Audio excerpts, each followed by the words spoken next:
Hello everyone, it's 7 o'clock. You're watching Sky News Breakfast. Inflation is high, interest rates are rising, borrowing is at record levels. So can Jeremy Hunt lift our spirits about what he calls misplaced gloom when he outlines the state of the UK economy this morning? We'll be hearing from experts throughout the programme, and we'll take that speech live just after 9. Plus, could the UK's premier rail project really end at a rail yard in West London instead of the showpiece Euston Station? We'll be reporting live. It's Friday, the 27th of January. Boom, not gloom. The Chancellor will look ahead to the prospects for the UK economy in a major speech this morning. After finally receiving pledges of modern battle tanks from Western partners, Ukraine is now asking for fighter jets as it prepares for new offensives with Russia.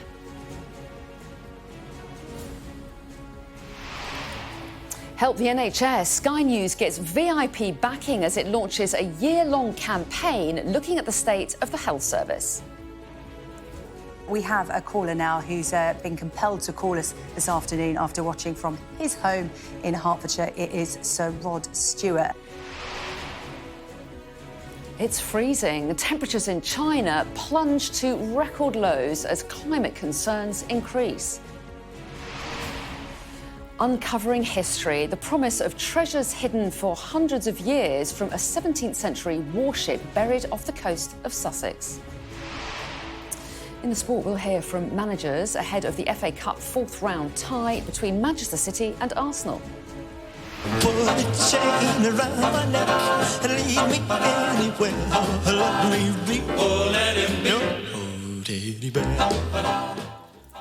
Plus, bare-faced Chic, the Canadian brown bear who loved the wildlife cameras so much he turned up again and again and again.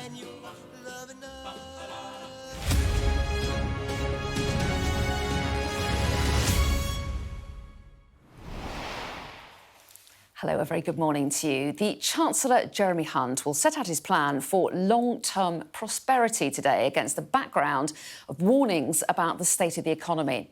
Mr Hunt will say that Britain is ready to take advantage of Brexit freedoms, but the figures show the country is struggling for growth. Well, the current rate of inflation is 10.5%. Interest rates are currently at 3.5%, but they're expected to rise to at least 4% next month.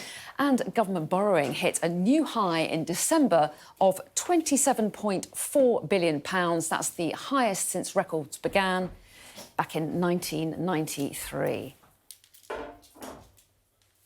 Well, let's bring in our political correspondent, Rob Powell, now. So, Jeremy Hunt making the case for being optimistic about the economy, but that's quite tough, isn't it, given some of the forecasts around? Yeah, Jeremy Hunt trying to set a more chipper tone, I think, today, laying out what he says will be the long-term plan for prosperity, for economic growth, and very much saying that this is based on some of the freedoms the country has after Brexit. He'll also talk about the attitude of what he'll say is declinism and set out a case for optimism. And he'll say some of the stats that are used to describe economic growth in the last 10 years don't reflect the full picture. The one he is pointing to is GDP growth, economic growth since 2010, saying that we've outdone countries like France, Japan and Italy. OK, but I think there's a sense here that Jeremy Hunt might be doing and engaging with what he is accusing others of doing in terms of cherry-picking statistics. Because once you strip out things like population growth and look more at productivity, how efficient workers and processes and the economy is, actually things look decidedly less rosy. And I think that's reflected probably in the measure that will impact how most people feel the country has been doing over the last 10 years, living standards. It was only back in autumn, the Office of Budget Responsibility that provide the independent forecasts for government said that a drop in household spending power will wipe out the last 8 years of growth effectively. And when you look at think tanks like the Institute for Fiscal Studies that study this day in, day out, they point to things like median real wages and say they're really at the same place they were back at the early 2010s. So for a lot of people, I don't think it will feel like the economy is doing well over the last decade. And that's why I think a lot of this is driven by politics, maybe, rather than economics. It's driven by a necessity to try and sound a bit more optimistic and maybe show a bit of leg to Tory backbenchers who want more of a focus on growth and less of a sense that the government is just firefighting. Well, yes, and interesting to say it's more about politics. The government desperately trying to bring out some good news, aren't they? Because they've got so many pressures on members of their cabinet. Yeah, and a lot of politics around at the moment for the Conservative Party. Nadeem Zahawi, the Tory party chairman, under investigation at the moment by the Prime Minister's ethics advisor. Confirmation yesterday that he will allow HMRC, the taxman, to share tax records as part of that investigation with the ethics advisor. And yesterday, interestingly as well, of course, we had the boss of HMRC appearing in a select committee, not talking specifically about Nadeem Zahawi, but saying you don't just get innocent penalties, you don't get penalties issued for innocent errors, suggesting there might have been something more to this. I think Rishi Sunak has boxed himself into a position now that he won't necessarily do anything until that report comes back. So unless Nadeem Zahawi decides he's going to go, then I think that's going to be the next big moment when this report comes out. And I find it hard to see, if that report comes back and says he has broken the ministerial code, how he'll be able to stay. I think given the emphasis Rishi Sunak has placed on integrity and accountability, I think if he's found to have broken the rules, he'll probably be sacked. Yeah. And still no timeline on when that report will come out. No, but it might be quite soon. Might be quite soon. Watch this space. Rob, for the moment, thanks very much indeed. And do stay with us here on Sky News this morning, because we will have full coverage of the Chancellor's speech. That's due to start at about 9:20. Now, the Ukrainian President Volodymyr Zelensky has said the latest Russian attacks back up their case for more weapons from the West. At least 11 people died in missile strikes. Well, now expectations are growing that both sides are preparing for new offensives. So let's bring in our security and defence editor, Deborah Haynes, who joins us from Kyiv. So a heavy night and day of strikes, Deborah, there in Ukraine. Yes, yesterday we woke up to the sound of sirens. There was missile strikes that were targeted towards this country a day after Ukraine finally received those pledges from Germany and the US, following the UK pledge to send main battle tanks to Ukraine as this country prepares yet again for what many believe is going to be large offensive operations by the spring. It's both Russia and Ukraine moving now into this next phase of the war, a war which will mark its 1-year anniversary in terms of when the full-scale invasion was launched. Both sides knowing that they need to rearm, they need to re-equip, and they need to be ready to try to shift these entrenched lines that have become pretty static over the winter, even though the fighting hasn't stopped. It's been relentlessly bloody, and that's why the President, when he spoke to Kay Burley in an interview earlier in the week, was saying he's thankful, very thankful to Germany, to the US for saying that they're going to send tanks. But the critical thing is volume and also speed. It's no point in these tanks coming in after the offensives have started. The UK yesterday said that they hope that their 14 Challenger 2 main battle tanks will have arrived in this country by the end of March. But that still isn't going to be enough. Ukraine wants hundreds of tanks. About 150 have been committed. But, for example, the Americans say that it's going to take many, many months until their tanks arrive. Deborah, thanks very much indeed.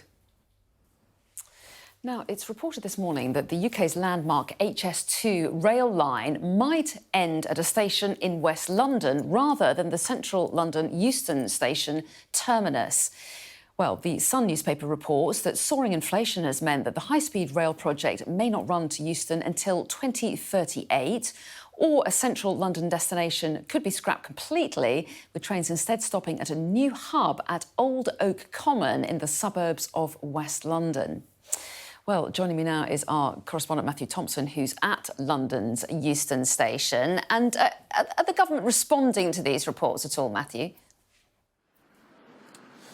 Responding in a manner of speaking, yes. I mean, only insofar as to refuse to deny that the report is true. Instead, a government spokesman said that the government remained committed to delivering HS2 to Manchester, as confirmed in the autumn statement. But nothing said about these extraordinary new plans to move it from central London, here at Euston, to a hub at Old Oak Common in West London. And let's remember why exactly that would be so extraordinary, because HS2 was designed in large part to provide quick and speedy and direct access between London and the Midlands and the north of England. So to move its terminus in London to somewhere way in the west, and commuters and passengers would then have to get the Elizabeth line from Old Oak Common into the centre of London if that's where they were coming, it rather fatally undermines the entire point of the enterprise. The reason for this, that the Sun reports, is soaring inflation, soaring construction costs, which mean that the plans as currently in place are no longer viable, may need to be changed. They're talking about either delaying its arrival in Euston till 2038, scrapping it altogether, possibly a 2 to 5 year delay to the entire project.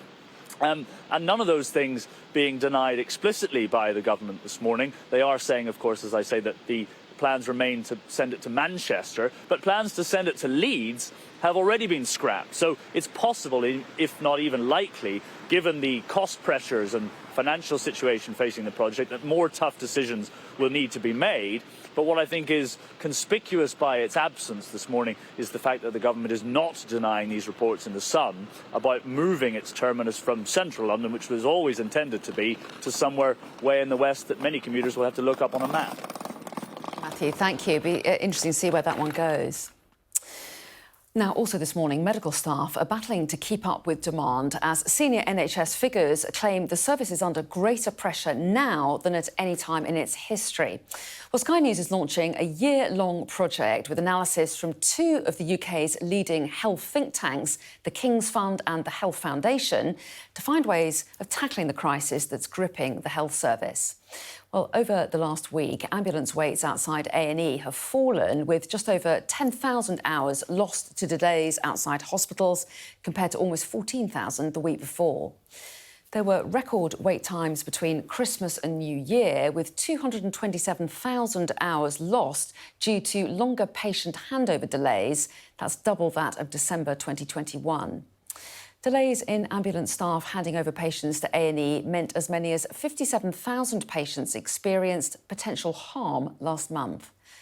And more than 13,500 hospital beds in England last week were filled with people who were fit to leave, although the number is down on recent record levels. Tom Cheshire reports. Michael and Paul live in South Yorkshire with their 16-year-old twin sons, Levi and Lucas. They suffer from various disabilities. Last summer, Levi had a seizure and fell, hitting his head on a door. But what I find very difficult is the fact that they left a child with severe autism and all his disabilities just sat there with me, waiting to be seen for a very long time. Paul and Michael took part in a Sky News debate on the future of the NHS, held at University Hospital Coventry, where people shared their stories. We can't physically carry them now if they have a seizure. They're nearly 17. But you're having to manage the children themselves, and it's so complex. And a lot of doctors listening to this in paediatric will understand that. It's so complex, and it can be a case of life and death. There are delays at every stage of the journey, including from ambulance to A&E. This is what the data tells us for December last year. If 4 ambulances turned up to accident and emergency, 2 of them had to wait more than 30 minutes to transfer patients. 25% of ambulances, 1 in 4, had to wait more than an hour.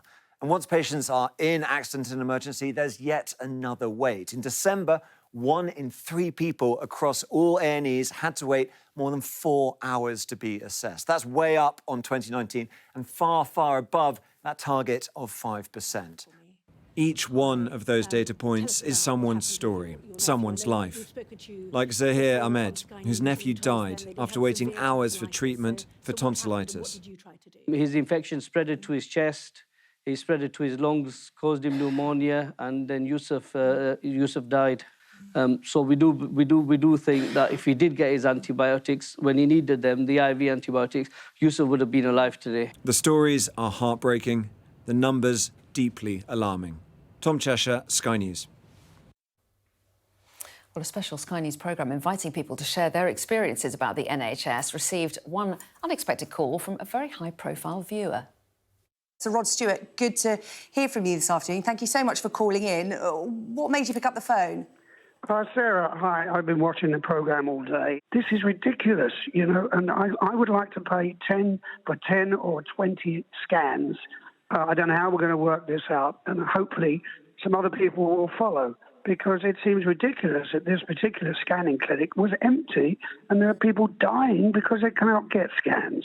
Now, listen to me. I don't need the publicity.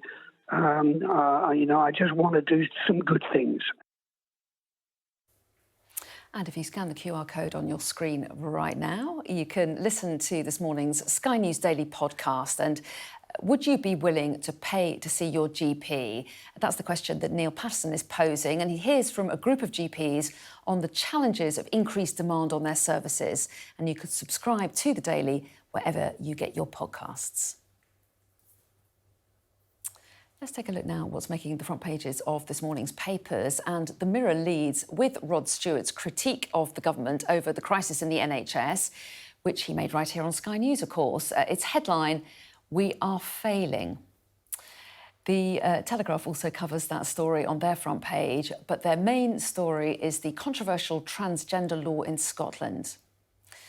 The Daily Mail previews the Chancellor Jeremy Hunt's plans for economic growth. The Guardian says there's anger over the government's U-turn on implementing Windrush inquiry recommendations. And The Times understands that the government intends to loosen restrictions on working hours for foreign students in a bid to boost the economy. Still to come here on the show, ahead of the Chancellor's speech, I'm going to be speaking to former economics advisor to Theresa May and senior fellow at the Institute for Government, Giles Wills. And then at 7:30, I'll be joined by defence policy expert Tony Lawrence to discuss whether the donations of tanks to Ukraine will be enough to push Russia back. And then joining me at 7:45 is Professor of Law and Transitional Justice Kieran McAvoy to discuss the Northern Ireland Legacy Bill and the controversies surrounding it. But right now, let's take a look at some of the day's other headlines. And the US is bracing for the release of body cam footage of the violent beating of Tyree Nichols. 5 police officers have been charged with murder for the death of the 29-year-old. He died in hospital after what his family has described as a savage beating following a traffic stop and a confrontation with Memphis police. Today marks Holocaust Memorial Day, which remembers the genocide of 6 million Jews during World War II. It's the 78th anniversary of the liberation of the former Nazi concentration and death camps, Auschwitz-Birkenau. Comedian David Baddiel says the day highlights modern-day anti-Semitism. I do think people are more aware, which is the most important thing, of anti-Semitism and how it can spiral into something extraordinarily violent. I think people are more aware of that than they were, and they hold it in their minds more, and part of that is, without doubt, Holocaust Memorial Day. Around 80 firefighters tackled a church fire in North London overnight. The Grade 2 Victorian church was destroyed by the blaze.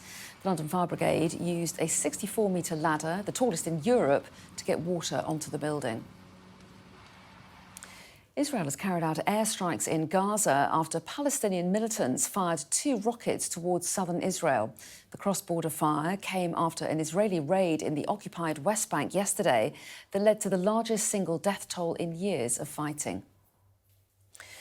Women from Caribbean and African backgrounds can be twice as likely to receive a late-stage cancer diagnosis than white British women. Analysis by Cancer Research UK found that ethnicity is a significant factor in the stage of diagnosis for women with a range of different cancers. I mean, I had, dark area on my breast, which now knowing that, how breast cancer presents was a clear sign that, there was something very wrong with my breast, which wasn't picked up by the nurse that did my exam when I first initially found the lump in 2016. Now, the Chancellor Jeremy Hunt will make a major speech today in which he's expected to pledge to boost growth and productivity. There's unlikely to be any promise of tax cuts, however. Well, Senior Fellow at the Institute for Government and former Economic Advisor to Theresa May, Giles Wills, joins me now. A very good morning to you, Giles Wills. Thanks so much for talking to us. Thank you. This is Jeremy Hunt's first major speech of Chancellor and comes just weeks ahead of the budget. So how important a speech is it, and what do you think he's likely to say? Look, I think it's very important for him personally because he's actually done a good job as Chancellor, given that he had one job when he came in October, which was to right the government's finances, to stop the spiral that seems to be hitting both the government and the Conservative Party and pushing mortgage rates up to eye-watering levels. He's done that, and he's done that by announcing that things are going to be really, really difficult, by recognising it and by taking some measures, though not all of them necessary, to right it. However, he's now a very sort of negative Chancellor from that point of view, and the Conservatives are trading 20, 25 points in the polls and need to have a positive vision to present to the people to say, look, stick with us. I know things are being really rubbish, but we've got some kind of glorious vision for the future that means you can look forward to life under a Conservative government, which is an incredibly tall order. Well, yeah, exactly. We are told that he is going to set out that case for optimism about the economy. But how hard a sell is that when just this week we got reports that the OBR, the government's official economic forecaster, is likely to revise down its predictions for growth, and they weren't that great in the first place? It's incredibly difficult for several reasons. One, that downgrade is coming, and it's a kind of reasonable downgrade because the OBR has noticed that year after year after year, it continuously forecasts that we will be becoming more productive in a few years' time, and then it doesn't happen. And it sounds like they're saying, OK, let's accept that we're not going to and see what the books look like then. Number two, anything he announces, and he's got some great sounding plans around sort of levelling up agenda, devolving, choosing some sectors that the UK is really good at. Anything he does announce, he might have some plans out by the end of the year, some legislation or money by the year afterwards, and the effects hit the economy 2 or 3 years after that. So the economy won't grow because he gives an absolutely brilliant speech today. It takes a long time for it all to come in. And finally, we've still got an awful lot of trouble coming in 2023. We've got higher interest rates. The effects of the Ukraine war are still hitting business confidence. We've got the expiry of a really generous tax break that his predecessor as Chancellor, Rishi Sunak, brought in, this thing called the super deduction. He needs to come up with some kind of an alternative to that, or otherwise companies will be put off from investing. So he's got a real wall to climb before he can ever get people to start thinking positively. Well, yes, and when inflation is high, interest rates are still rising and people are dealing with the worst cost of living crisis for a generation, how much can he say to make people feel more optimistic? He talks about the dangers of being too doom and gloom and talks about declinism, but can he talk people into feeling better about the economy? Well, if only it was so simple that if we all believed it, sort of a Tinkerbell theory, that if we just believed it enough, then the economy would necessarily grow. Obviously, it's better to be optimistic than pessimistic. He wants the people around him and his party in particular to believe so that they'll push through the plans, take some of the tough political decisions around things like planning, for example, or reforming the tax system. But belief on its own doesn't do it. Mostly, you reform economies by taking 5 or 10 years of really tough decisions. And ordinary people, it's not just about an optimistic speech. They want to see something coming up in the budget on March the 15th that makes them think, actually, the next few months might be a little better than the last few months. And mostly that's in the lap of the gods, not something that Jeremy Hunt can himself control. Things like lower energy prices that mostly come from forces outside of his control, unfortunately. Well, yes, and yet there'll be some in his own party that will say, actually, you can give us something in the next budget. You can give us lower taxes and that would boost growth. What might he say on that? Well, it wouldn't boost growth because we learned last autumn that putting money into the economy as inflation is still really high simply forces the Bank of England to raise rates more or the markets to panic and put up rates that way too. It's too great a risk. It's only a few months ago that the UK was being treated like a developing world economy for cutting taxes without doing the maths. And as it is, he's only just brought the fiscal deficit projections under control. And he doesn't even have all of the spending cuts that he needs to achieve that fully worked out. So adding tax cuts to that, and we might be back in the situation we were in last autumn. So he's right to resist those siren voices from his own party, I'm afraid. And he will talk up the UK economy compared to other countries. He'll say that it's grown faster since 2010 than France, Japan and Italy, for example. And since the Brexit referendum, we've grown about the same rate as Germany. Is it fair to say that we compare well with our competitors? You know what? The fundamentals of the UK economy, apart from, I do have to mention Brexit, because cutting yourself off from such a big market isn't good for your economy. But the fundamentals have always been great. This is why normally every decade, at least since Margaret Thatcher's reforms, we've expected to grow faster. And it's only 15 years ago that our own productivity started really lagging. So the optimistic case to say is, look, the laws of this country are fine. The tax rate isn't too high. We don't pay that much. We have well-educated people, some really great industries like life sciences, like financial services, like advanced manufacturing. The fundamentals are there. We've just had to be hit by a number of unnecessary errors, like too harsh a Brexit. The COVID pandemic is still working through. And underneath it all, we're a great developing country. He's right to say that. It's just, it takes a long time for it to be felt by people. And it means not making these repeated errors again, giving the business world 5 years of certainty to work with. You mentioned Brexit. He's likely to say that the new freedoms that Brexit gives the UK are going to be the power behind the growth that we'll get. Yes, that's something optimistic, I would say. I mean, mostly when you talk to business, what they want is the kind of certainty and uniformity across the large markets on which they trade. So they don't want us to have entirely different standards for our manufactured products or our chemicals here than they have in Europe. So they don't have to have two sets of compliance going on. They want the kind of, they don't want to be thinking about regulation. Obviously, if there are really poor regulations that we can improve, he should be going after that. And some of the advanced sectors he's looking at might well be areas of potential for us. But I wouldn't say that's going to be the major cause of growth. It's certainly something that he ought to be working on. But there's a lot of other ways of boosting sectors than simply slashing red tape. Providing a long-term, predictable strategy around them is normally the best way to do it. OK, Giles Wills, very interesting to get your take on things. Former economics advisor to Theresa May. Thanks very much indeed. So do stay here with us on Sky News this morning, because we'll have full coverage of the Chancellor's speech from 9:20 this morning. Now, researchers have managed to identify a whale stranded on the Pembrokeshire coast more than a decade ago. So let's take a look at it. It's the first short-finned pilot whale to be found in British waters, and the species are normally more typical in warmer, more tropical waters. And its discovery adds to growing evidence of a trend of marine life being affected by climate change. So let's take a look now at what the weather's up to. Warm memories wherever you go. The weather, sponsored by Qatar Airways. Well, the next few days look mainly fine, with daytime temperatures mostly around average. It's a largely dry and frosty start, with freezing fog patches in the west, especially for Ireland and Northern Ireland. Well, that fog will be slow to lift during the morning, with travel disruption possible, but there will be sunny spells elsewhere. It'll stay mainly dry, but the odd shower will affect England's east coast. Temperatures will be like yesterday's, but the chilly wind will become confined to the southeast. An increasing cloud in the northwest during the afternoon will bring wind and rain. The weather, sponsored by Qatar Airways.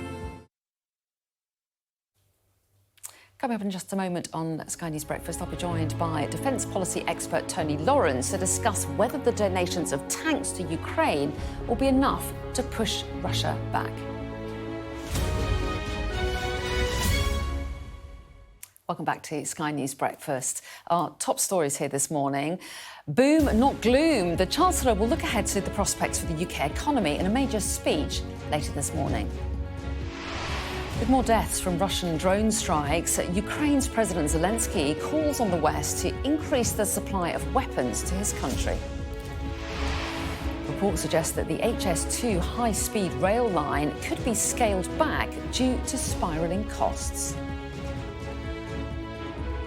So the danger of Russian air attacks in Ukraine remains high today after Russian missiles and drones killed at least 11 people yesterday. However, more tanks will come eventually from Canada, Poland, Britain, Finland and Norway. So what difference could they make? Well, joining me now is Tony Lawrence, who's Head of Defence Policy and Strategy Programme at the International Centre for Defence and Security. A very good morning to you, Tony Lawrence. So what difference will these pledges, particularly from the US and Germany, on tanks make to the war in Ukraine, do you think? Oh, good morning, and thank you for the invitation to join you. So if Ukraine is to achieve its objectives in the war in terms of restoring its territorial integrity, the war needs to start moving again. And tanks, in combination with other donations that Western states have made in recent months, so armoured fighting vehicles, artillery pieces, and so on and so forth, will give it much more options in starting the war moving again and moving in directions that are favourable to it. Well, yes, and President Zelensky, in an interview with Sky's Kay Burley just a few days ago, said he was very thankful for the tanks, but he did warn that the number and the timing was critical. Are there enough when Ukrainian officials say they need at least 300 tanks? Well, as ever, Western support has sort of stepped up and stepped over the thresholds it's imposed on itself over the course of the war. So the fact that we've now stepped over this threshold of supplying tanks, I think is an important development, and I think it will open the door to providing more as the weeks and months go on. But yes, clearly Ukraine wants more than the Western states are willing to deliver at the moment. Well, yes, and you say it's stepped over a threshold. Could it prompt a different response from Russia? Well, the evidence so far has been that that's not the case. I mean, this is not the first threshold that we've stepped over. Back at the start of the war, we were supplying only small, handheld, large defensive items. We then started to supply Warsaw-backed manufactured heavier equipment, and then onto Western designed and manufactured artillery pieces, air defence, and so on and so forth. And at each time, Russia hasn't responded in any sort of practical way to that. I mean, there's been lots of bluster and complaint, of course, but it hasn't actually had any effect on the ground. Well, yes, and you say that Ukraine's allies have stepped up their supply of weapons. What next then? President Zelensky is again calling on the West to increase its supply of weapons following more airstrikes in the last 24 hours. What else could the international community give, do you think? Yeah, I think it's important to stress, I mean, that the coverage of the tank debate has been very extensive, and it's important to avoid the impression that this is somehow a silver bullet and this is the end of the need for Western support for Ukraine's efforts.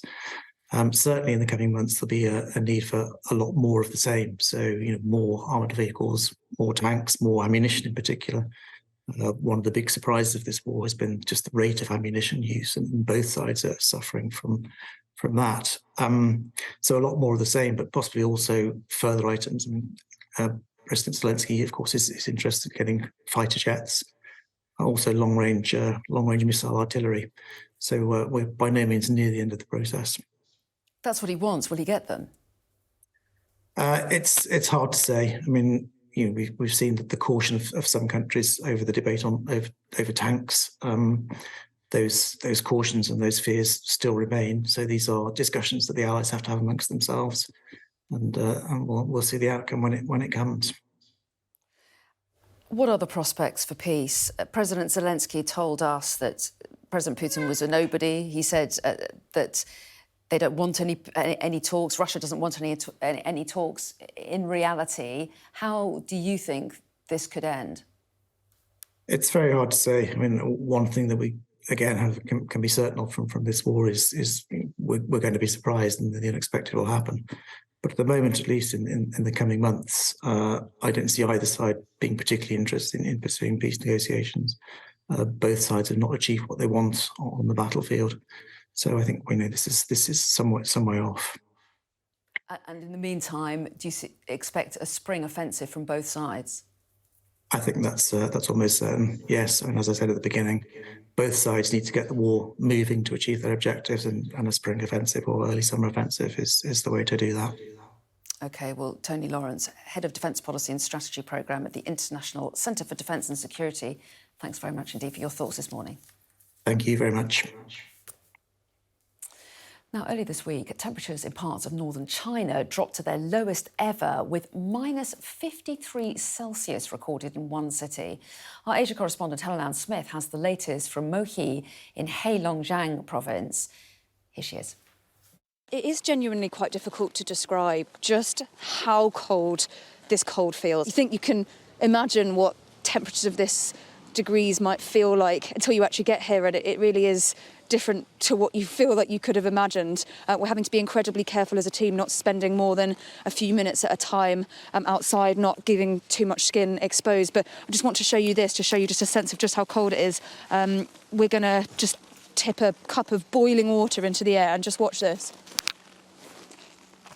That's frozen midair, and by the time it hits the ground, it's already big clumps of ice that are all sort of gathering there. And look, this is the town of Mohe. It's known as China's North Pole. It is always cold here. We are right up in the very northernmost part of China, right on the border with Russian Siberia. This week, it has set records, minus 53 degrees, which the local meteorology department described as the coldest in the modern history of China. And what's causing it is this very cold area of low pressure that's been moving south from Siberia, because some of the wind systems that would normally keep it up in the north there have broken down.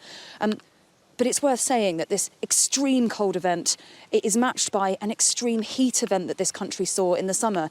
In China, in 2022, this country saw historic heat waves, historic droughts lasting a number of months. Great portions of the huge Yangtze River completely dried up. Officials here called it one of the most serious events in China's history. So that sense of extremes of weather, many people say, of course, contribute to by climate change. Wow, quite extraordinary temperatures there. Now, an unknown wreck off the coast of Sussex has been identified as a 17th century Dutch warship. Discovered in 2019, the Klein Hollandia has been granted the highest level of protection as it's considered an immensely important find. Sky's Alice Porter reports.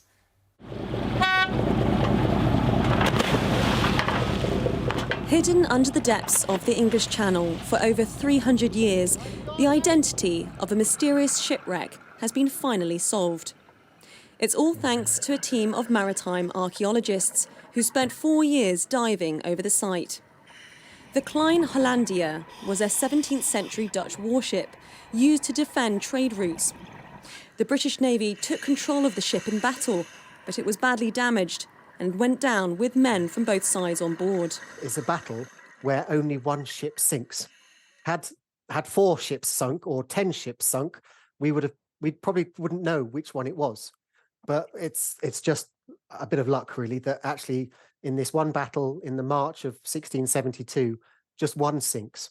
And so identifying that is our one has been easier than it could have been.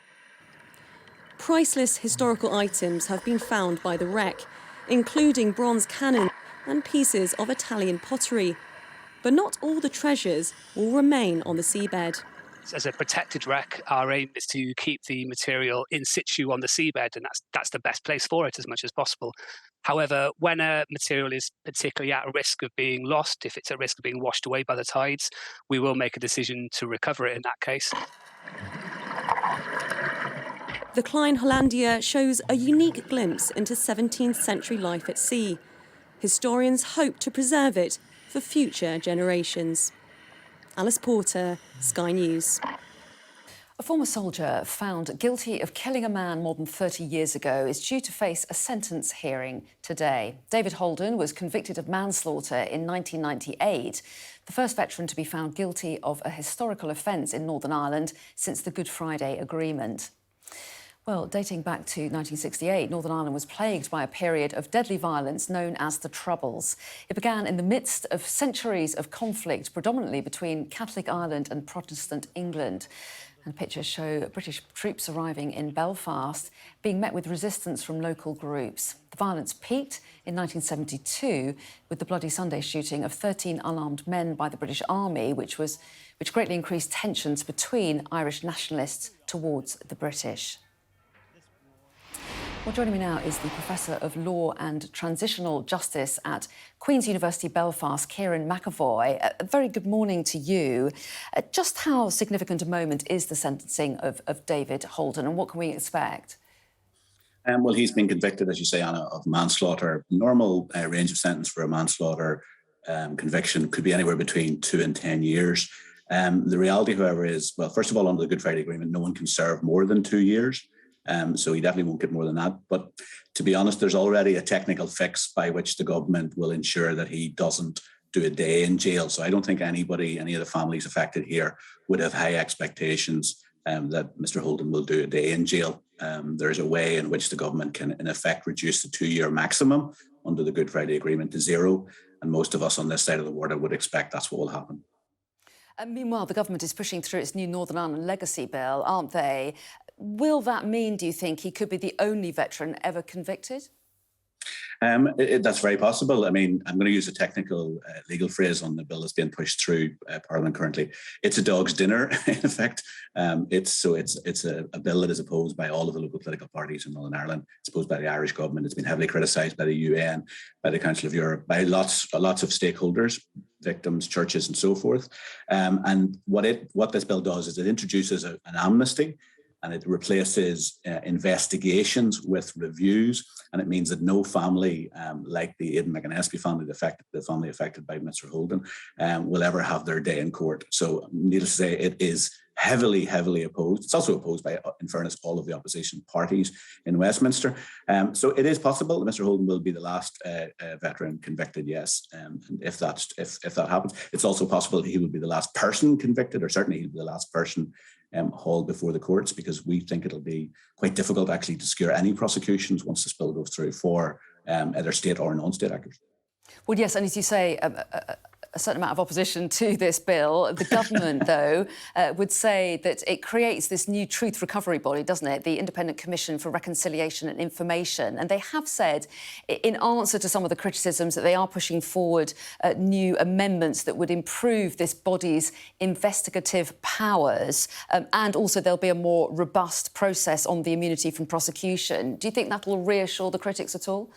No, I mean, I've looked at the amendments in some detail. It's actually made the bill worse, you know. I mean, it's for an English audience, it's quite a complex piece, but essentially, if you think back, this bill emerged, we had an agreement here to implement mechanisms for dealing with the past between the local parties, the British and the Irish governments. We had legislation drafted, there'd been a public consultation. It was all going ahead. We were essentially ready to rock with that. And then Boris Johnson's government came in, and with the same kind of cavalier disregard for the rule of law that we saw around Brexit negotiations, his government said, no, we're not doing that. We're going to introduce an amnesty. This is after years of negotiation. So the reason this bill looks like a dog's dinner is because it comes from that same kind of reckless impulse that drove the Johnson administration. And Rishi Sunak's government have kind of picked it up. And instead of just going back to the drawing board and saying, OK, we had this moment where we appeared to lose our minds slightly as a competent government. Let's get back to reality. Let's negotiate with the Irish and the local political parties in Northern Ireland. Let's find a consensus, drawing upon the agreement we already had. Instead of doing that, they're pressing ahead. And that's why they're meeting the outright opposition that they are at Westminster and from all of the other key stakeholders. Well, yes, and Boris Johnson in that 2019 manifesto said he wanted the government to give better protection for military veterans from investigations to do with the Troubles. And there, you know, one veterans group that represents 200,000 Army veterans, as you might imagine, are supporting it. They say that the bill means that veterans are left alone to live the last years of their lives in relative peace without being pursued for political reasons. Yeah, I mean, no veteran were ever pursued for political reasons. I mean, the reality, first of all, it's important to say that there's not a consensus amongst the veterans community on this bill. Actually, you know, veterans from Northern Ireland and certainly former police officers from Northern Ireland that I speak to have argued strongly that, as far as they're concerned, they didn't do anything wrong. So why would you need an amnesty? You know, if you didn't do anything wrong, why do you need an amnesty? So that's the first thing, is there's not consensus amongst the veteran community. Secondly, it's important to say that this was never really about jail time. It's never about veterans going to prison. As I say, the fix is already there within the government's power to ensure that no veteran ever goes to jail. What this was about was ensuring that families affected by violence in the conflict had a right to a proper investigation, had a right to find out the truth of what happened in the way that the McAnesby family did. So instead of doing that, what they've done is they removed police investigations. No family gets their day in court, not just for prosecutions, but even in coroner's inquests or civil actions. It's taken away all of those rights that families had, and then replacing it with this commission, which does not have the legal teeth to deliver the truth that families have a right to and indeed deserve. So it was never really about veterans going to prison. If I'm totally honest, it was about getting good headlines in the right-wing English media, in the Daily Telegraph, Daily Express and Daily Mail. That's what it was always about. It was never actually about trying to address legacy. And obviously the government here would say that wasn't the case. But what's your prediction now for this bill? Will it go through, and what will it look like if it does? I mean, it's getting a rough time in the Lords, but you can see that. I mean, whether or not that rough time in the Lords and whether or not all of the international pressure, you may have seen they've also had significant pressure from the United States as well as from Europe and from the UN and from the Irish government and from everybody on this side of the water in Northern Ireland. So if any sensible government, I mean, Keir Starmer, for example, was in Belfast last week, and I asked him the direct question, would he repeal this legislation if he was elected? And he said he would. So there is a sensible route forward for the government to pause this bill and to say, okay, we had an agreement. We were about to introduce legislation previously. Let's just pretend the last 2 years of reckless disregard for the rule of law didn't happen, and let's get back to a more realistic style of government that isn't just about getting headlines in the right-wing press. OK, well, Professor Kieran McAvoy, very interesting to get your take on it. Thanks very much indeed. Thank you. Let's take a look now what the weather's up to. Warm memories wherever you go. The weather, sponsored by Qatar Airways. Well, the next few days look mainly fine, with daytime temperatures mostly around average. It's a largely dry and frosty start, with some freezing fog patches in the west, especially for Ireland and Northern Ireland. That fog will be slow to lift during the morning, with travel disruption possible, but there'll be sunny spells elsewhere. And it'll stay mainly dry, but the odd shower will affect England's east coast. Temperatures will be like yesterday's, but the chilly wind will become confined to the southeast. The weather, sponsored by Qatar Airways. Coming up at the top of the hour, we'll have the latest ahead of the Chancellor's upcoming speech to boost economic growth. We'll get the view from Labour. That's next.